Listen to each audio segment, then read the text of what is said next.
This is the elevator at 2325 East Carson Street, I think it is, in the Southside Flats, Pittsburgh, Pennsylvania.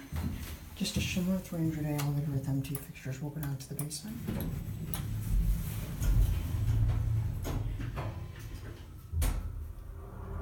No interior floor passing shown.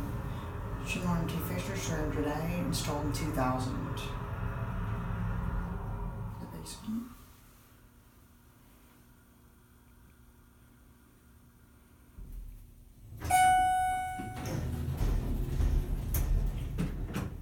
I believe 1 and 2 are locked. Yes, they are, because I could see by that diagram that it was vertical. So we'll go back to the lobby, and that's horizontal. There's a certificate. No phone, just the wiring. Pretty basic stainless steel cab. Pretty small elevator. This is a pretty old building, so I'm pretty sure the elevator's out of the later back of the lobby. Here's 5's elevator.